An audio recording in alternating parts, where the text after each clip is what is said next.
survivalcenter.com for their support of the program. Family preparedness, health, and survival supplies. survivalcenter.com. For more information, info@survivalcenter.com.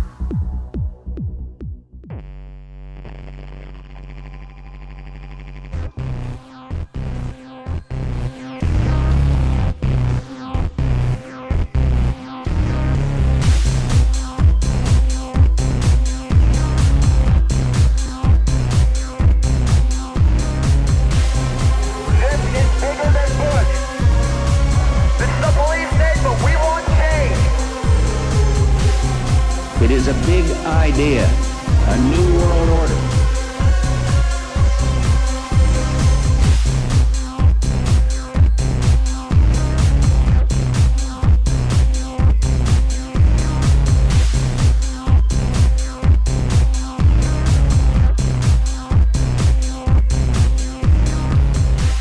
Your world is not what it seems. Alex Ansary, Outside the Box.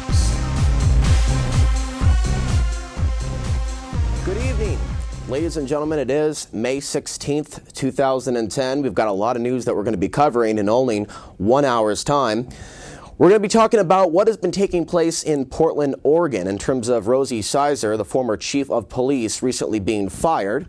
We'll also talk about a number of predictions for the rest of 2010 in terms of where the economy is going. We have a number of clips that we're going to be showing you. We're also going to be playing the trailer to the new upcoming film Machete, and I have a number of comments I'm going to be making as well. And Doug Owen from blacklistednews.com may be joining me from Austin, Texas for about 5 to 10 minutes with his comments on this disturbing movie that's soon to be released.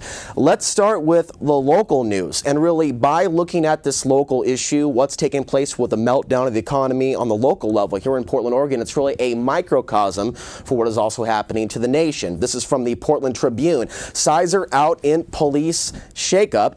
Again, we see Adams firing Sizer and replacing her with Mike Reese, who previously has commanded the East Precinct. Prior to that, he was the commander of the Central Precinct with over 200 men working underneath him.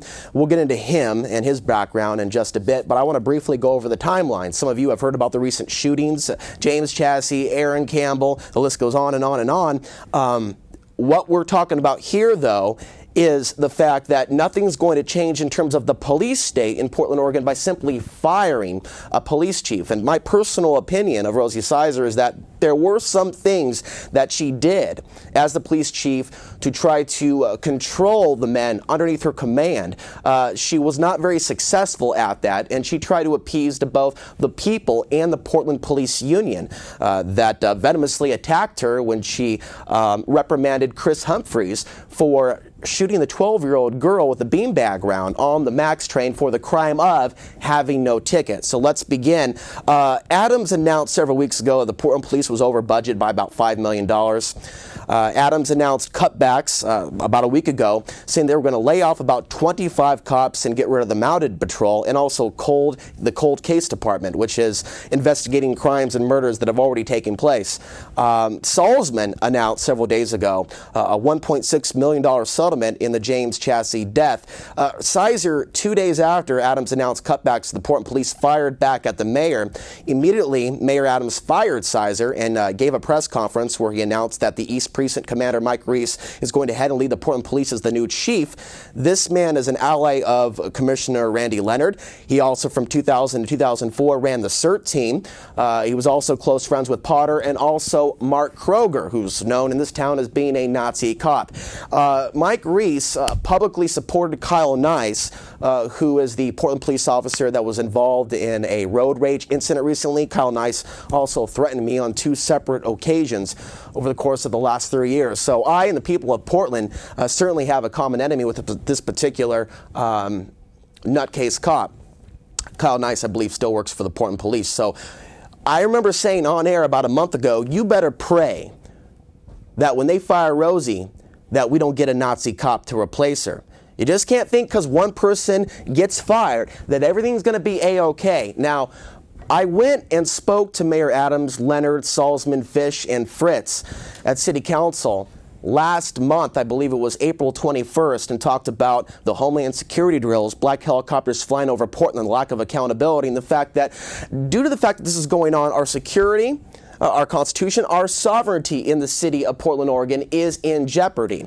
As you can see from the pictures on the screen, this is Mayor Adams' facial expressions. That this is how he was responding to the words that were coming out of my mouth. I will be going back this Wednesday at 9:30 in the morning. I'm going to be going back to talk about where the economy is going, straight into the toilet, and how the Portland police are going to be very strained in the future. This issue isn't just about police brutality. It's about basic services, keeping women safe. We'll talk about that later. So there has to be a little bit of balance here, and I think the city has their priorities in the wrong area. They're more interested in giving you tickets, me tickets, pulling us over for not signaling properly. That's also why that man was shot recently, 10 blocks from here. That's the situation. That's what led up to him being pulled over, not turning on his turn signal. So their priorities are way off, and I'm going to let them know that, and that they have a responsibility to protect the city from also enemies, foreign and domestic. I mean, this is more than just preparing for martial law and preparing for the day that this city has to definitely stand up against the federal government and what they're going to ask the Portland police to do, and that's to engage in setting up checkpoints when the national emergency disaster is declared in the United States. And so the fact of the matter is they need to know that we're watching them very, very closely. So let's go into some of this stuff. There's also something else in the news. Dan Salzman recently talked to the Oregonian, and he recounted an April confrontation between his staff and Mayor Sam Adams. Mayor Sam Adams is being described right now in the paper as a very angry person, a very confrontational person who, when he doesn't get his own way, he acts like a baby and he starts yelling at people and demeaning people in City Hall. Portland Commissioner Dan Salzman said he was warned. The commissioner on Friday described an incident last month in which Mayor Sam Adams upset that a Salzman aide had publicly challenged his spending plan for bikeways. He showed up in Salzman's office to confront his staff, saying, and I quote, "I'm going to embarrass your boss," the mayor told Chief of Staff Brendan Finn, according to Salzman, who was not in the room for the conversation. Now, going quickly to Mike Reese, we've got a lot of stuff to cover tonight. New Portland police chief says we are peacekeepers.